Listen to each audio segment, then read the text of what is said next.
All right, hey, welcome to Takeover. We're so glad that you're with us, whether you are watching from a watch party or from any other location. We have a very special guest with us. Where else would you watch from? Well, I mean, if you have a cell phone or a telly. Oh, I thought you were talking about like a location, like the bathroom, the back of the truck. I mean, if we're gonna get honest. Yeah. I mean, sometimes that's where I get some of my Let's don't get honest. Okay. We're not going to get honest here this evening. What's up, guys? This is Adam Stone. Many of you know him. Many. And if you don't, well, congratulations. This is your evening. You are in for a treat. Adam tell them a little bit real quick about what you do here at Rock Point Church, for those that don't know. Chief Distributor of Rock and Roll. One of the best titles. Yeah. Actually, I'm a worship pastor, so. And creative guru. Sure, no. Yes. Well, Adam's awesome at music, and he helps us be better at so many things here at the church. And when you see things on the internet on Sunday mornings and on the stage, this dude right here helps make all the magic happen. And so, hey, tonight, real quick, couple of announcements, and then we will just get right to it. Takeover. We text the keyword takeover, TAKEOVER, for those of you who don't have spell check. One word to the phone number 512-710-2323. 23. Text the keyword takeover to that phone number so you can stay in the loop, and then also follow us on all the things: Instagram, Facebook, YouTube, Snapchat, TikTok, which it's RP Takeover or RP.Takeover on TikTok. AOL, yeah, that's the new thing. That one. MySpace, that's really cool. We've really got a lot of things happening there. You might want to check that out. So, hey, big question. Do you have your Christmas tree up yet? Oh, yeah. Okay, tell us a little bit about your Christmas tree. Yeah, well, she stands about yay tall. Yay tall. No, so we have a tree at the house, and it's cool because every year we have a family tradition. We go to Hobby Lobby because you can get 50% off ornaments. Okay. So every year the kids get to buy one, and it's kind of like a memory. So like this year, Luke's been into he's been into running cross country. So so this year he got distracting. If you guys can see what we see right now. Yes. Well, we gotta acknowledge what's going on right now. We should. We have a visitor. Yeah, can we invite our visitor? Here, take Adam. This is gonna be questions with Santa and Adam. Santa, come on in. Come and join us. Little boy. Hello, little boy. Well, expect the unexpected tonight. Yeah, you might need to bend down, Jimmy. There we go. There we go. Hey, hi. Nice haircut, my friend. Well, I want a Red Ryder BB gun this year. No. No. What are you asking Santa for this year?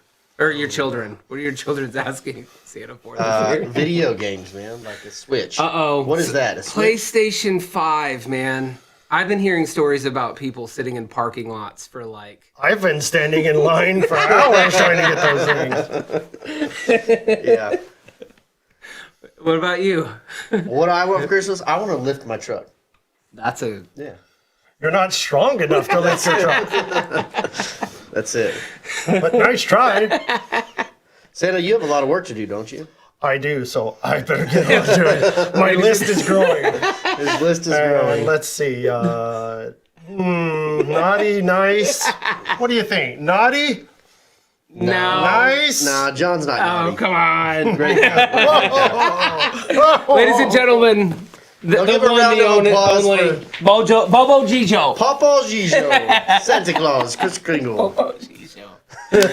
Expect the unexpected. Well, we were talking about picking out an ornament for the tree. Yes. Okay, and then yes, we as well. We have a. Is it a real tree or is it one of the? You know, we always get a real tree. This year we went fake. Okay. Because I'm tired of spending the money. Are you happy with it? I am. It looks very realistic. Yes, we It went. doesn't have the smell though. That's what I miss. Okay, well, you can get like some essential oils and fix that, correct Yes, that pretty that's quick. true. Get the pine oil and spray that all over the place.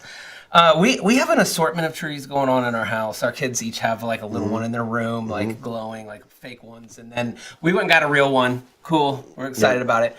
So I was thinking a little bit about how, you know, at the end, like, do you guys have that tradition where you get one of the kids on your shoulders and put a star on top of the tree? I don't think so. Okay. We're not that cool. Well, but it seems like that is sort of like a tradition. For And it sure, seems yeah. like that's one of the most important parts of the tree. Yeah, it's the finishing touch. And that kind of came up because just recently we got one of our friends in the church, her name's Beth, we got her a tree and we went and decorated it, and like putting the star on it seemed like it's a big deal. But here's the thing, I spent more time like underneath the tree adjusting in that base. So it got me to thinking this year, I came to the conclusion that the most important part of the Christmas tree is the tree stand. That's right. I know that sounds ridiculous, but after I spent the time and effort of getting under there and getting the tree to stand up straight, it like got me to thinking, if I stood and looked at that tree and it was like, and I had to start over, and I look at it from different angles, I'm thinking, we can't do anything with this tree if it's just not like standing straight up. Yep. And so like, I was thinking about Christmas and I was thinking about our students. And so for tonight, where we're going to go, and this just came to my mind, is like, you have to start with a firm foundation. Yeah. And over the holidays, we're talking about Santa just stopped by, and our kids will put together a list of things, or maybe you've even got a list put together yourself of the things that you want. And it got me to thinking, man, at Takeover and man, at church, we want to do everything we can to help you stay focused on what is most important. Yeah, the foundation. The foundation. Yeah. So you probably know this parable. You've probably heard this parable, but we want to share this parable tonight. And if you haven't heard it, hopefully this will help you think about some things going on right now in your life. Matthew 7:24 through 27. Here we go. It's a parable. Real quick, what is a parable? Share with everyone what a parable is. Yeah, a parable is kind of like part story, part disguised story. There's like so many layers to it. It's a deeper meaning. So sometimes Jesus would share a story and it would leave people scratching their heads because he wanted them to really think about not just the surface level of it, but what does it actually mean? Yeah. It's like a story about a truth. Yeah. Or using a truth and they're like timeless. For sure. So it was usually like around agriculture or something. Yeah, they cut to the heart of everything. It's crazy how he could do that. Yeah. So Jesus is speaking. He's sharing this parable, and it gets, like to Adam saying, gets you scratching your head, gets you thinking. And he starts off by saying in Matthew 7:24 through 27, he says this. He says, everyone who hears these words of mine, and here's the key part, and acts on them, or applies them to my life, will be wise, okay? Who builds their house on the rock or a firm foundation. So when the rain falls and the floods happen and the winds blow and the storms slam against the house, it doesn't fall because it was built firm upon the rock. Yeah. So then here's the next part. This is a parable about the two foundations. So here's the second one. On the flip side, everyone who hears Jesus' words and doesn't apply them to their lives will be a foolish person who builds their house on the sand. When the rain falls, when the flood comes and the winds blow and slam against the side of the house, what happens? Yeah, the house goes kaboom. It just goes crashing down. Yeah. And so, here's two scenarios about these two firm foundations. So as you hear that, I mean, it's these two parables. There's two houses. One's built on top of sand and one's built on top of a rock, a firm foundation. And what's the difference between the two? What happens? I think one is the truth and one is obviously lies, things that we build our lives on that, aren't solid and firm and right. And so obviously the difference is happiness, and peace. And it's not exempt from the rain. Both of the houses, are going to have storms and rain at some time, and some chaotic moments. But the difference there is one is built on something that will actually withstand storms, and you see a lot of people in life who go through things and it just shakes the house and makes it crumble because there's not really nothing there that can hold up against pain and heartache and all kinds of stuff that all these guys are going through and all the stuff that we go through as well. Yeah. So like I'm thinking back to when I was in high school and think a little bit about how I may have heard something like this, but maybe not have like poured the foundation down and then built this house. I think I may have experienced being the house that was like on the sand, and when that storm came, I think about some of the ways that would play out in my life. But I'm curious, like, have you had experiences along the way where where things were shook or things, out of nowhere showed up in your life and took you down? Yeah, absolutely, man. Some frightening times for sure. Times where, I don't know. I think about these guys and that are watching tonight or maybe watching later that, you're building your foundation. You can't just like go down to the hardware store and buy one. That's right. And what builds the foundation is the storms, and so there's these kids, and these students that are so talented and so awesome. They're going through some things, and those are the things that are actually building the foundation. Like we were just talking today, a few of us, that when you're in high school, you try to hide what you really love. It's like for me, I was into music. Yeah. And I didn't want anybody to show up on a Sunday and see me playing guitar in the church band. I've been mortified, Yeah. But come to find out, like later on in life, you follow your classmates that you graduated with, and everybody was hiding what they really loved because we were all afraid to, to show that true side of us or whatever. But then as you go through your life, and you build your foundation, there's going to come times where, God or life throws you something that you never saw coming. Totally. Yeah. And then it's going to expose, where's my foundation really at? Man, that's good stuff, man. I totally feel what you're saying right now because I think about, along the way, things that would blindside me. Sometimes it was like a lot of little things that eventually, because I didn't have an understanding so much about what following Jesus really looked like when I lived it out, when I applied it. And that's one of the things I think that's about this, what he's talking about in this parable is like the application part of it, which is actually living it, applying it to your life, trying it out, and doing it slow and steady over time. And I think about the opposite of that, like the erosion that happens in my life because I might be hearing it but not applying it. Like that's the second part. Is the first part starts off by talking about when you hear it and when you do it, well then that's a firm foundation. Yeah, John, I think one of the saddest places to be, especially when I look back over my life, is when I wasn't really following Jesus, but I was around it. So I was going to youth group. Yeah. I had my Bible somewhere in my room. I started like maybe checking out from the friends that I know really helped me, with my relationship with God and stuff like that. But when I was around all those things, and this can still even happen in my life, but I wasn't like actually following Him, right? Yeah, that's a bad place to be. And the earlier that you can take hold of that and take responsibility in that, and I mean, we've been talking about spiritual maturity at Takeover. I mean, and there's no reason to beat around that bush or to hide from that. That's what we are here to do, is help you grow and grow, spiritually mature, which means, man, you're maturing everywhere else in your life, but what about spiritually? And so we're not going to shy away from that. Yeah. But that takes you and it takes me. Spiritual maturity takes us taking responsibility and taking hold of that in our life. Yeah. And so when I hear what you're sharing, I used to be in high school where I was one dude around one group of friends. I was another dude around another group of friends. And then I kind of had my church friends, and then I had my other friends on the weekends. And then church became this really weird spot for me where it was like I was a different person the other 6.5 days out of the week. Yeah. And just like you were describing, that's a tough place to be. Yeah, you're not happy. And we all know it, I mean, that's just not where happiness comes from. I think we've either got to just not follow, but where real happiness comes from is just going all in. I think about these kids and these students tonight watching, if you want to follow Jesus, you got to know what he says. And even though you may not understand it, just cracking open the Bible and reading it, or meeting with somebody like you or their group leader and just going, I don't understand this. Can you help me understand this? But just going all in. That's where real happiness is from, I think.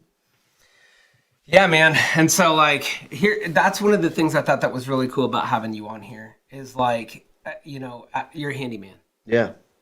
And that's the cool thing about Jesus. And we talked about this a second ago is if you haven't built your whole life around Jesus and you're still figuring that out, and maybe you can relate a little bit about hearing some things at Takeover, or maybe things that your mom or your grandma would say about who Jesus is.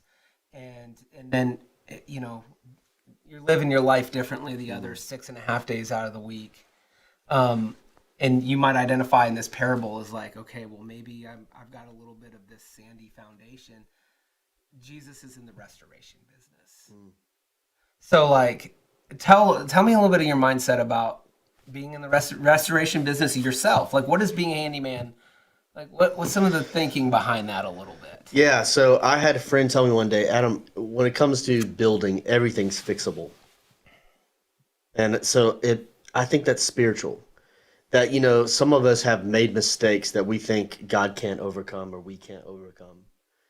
And I believe that when it comes to God, I mean, he's the creator of everything. So if we're broken and he created us, then he has the manual on it. So he actually knows where the wire needs to be reconnected or where this wall needs to be rebuilt or a door needs to be put in here, whatever, right? Whatever the thing is.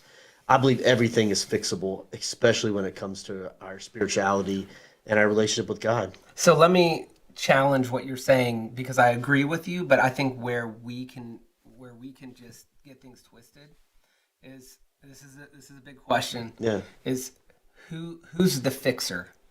Definitely not me. Well, that's the thing that I think we have to take a second and we have to realize is when we get ourselves in a bind or we recognize that we've got some stuff going on in our life that we're keeping covered up, or maybe we've got more lies happening to keep our lies from being exposed than we are even telling the truth, or something terrible happens and something tragic happens in your life, and what do you turn to? Then if those things, like if you're not turning to God or you're not looking to God, then you're playing the fixer in your life. And I mean, the funny part is I'm not super handy, and and if I try to fix something, usually it involves duct tape or like zip ties, and the funny thing is I see that happening spiritually in my life. I can't zip tie and duct tape things, because that ain't no way to fix something. And so but what you said though is, he's the fixer. And I think spiritually he's faithful to take those things that are, remember when we did that Reclaimed series? We did a talk one time about taking, like refurbishing something can be a pretty cool thing. Because it still tells a story. And it has that character to it. But it also shows when it gets put back together again that it is fixable. It still can function the way that it was supposed to. And so I think that's part of what we want to lead you guys into going into group is think a little bit, we're approaching the end of this year, and there is no doubt that for all of us, at one point or another, this week, this month, or all through the summer or this year, we've been hit by the storm. We've been hit by the wind. We've been, our foundation has been rocked.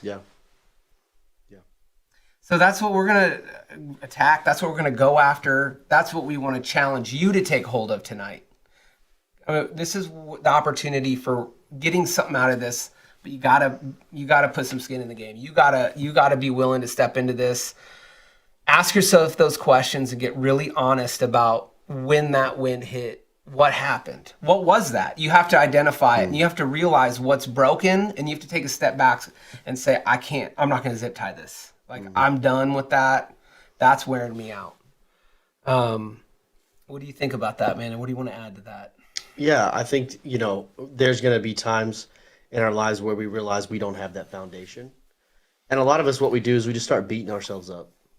But I think God is always willing to take us where we are. And so like you said really well, that just to be honest and say, okay, I can't fix this, and to go to God with it.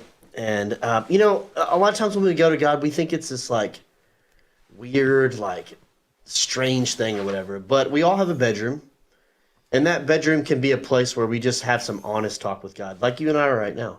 We can just sit there and talk to God and say, God, like, this is what feels like is broken in my life.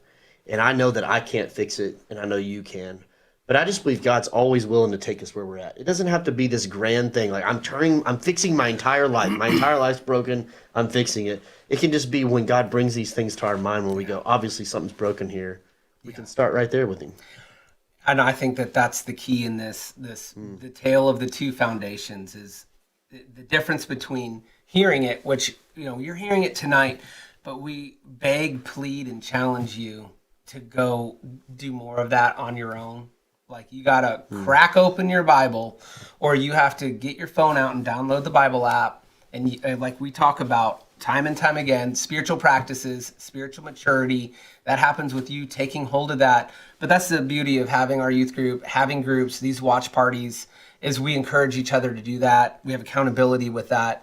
Because here's the thing, the difference between these two is hearing it and then the application of it. Yeah. And even adding that thing about obedience. We don't like hearing that word because it makes us feel like school or parents are getting in trouble or like a dog. But there's a lot that the Bible says about obedience. And when you hear it and when you do it, that's when you begin to experience it. And then when you head into the new year, it's not a matter of if, but when, that next hurricane hits, how are you going to respond to that? Mm-hmm. And that response starts, and that happens by following Jesus and positioning him ahead of yourself and doing the spiritual work in your life, spiritually maturing, and then you're not turning to yourself or those broken ways of getting through those storms.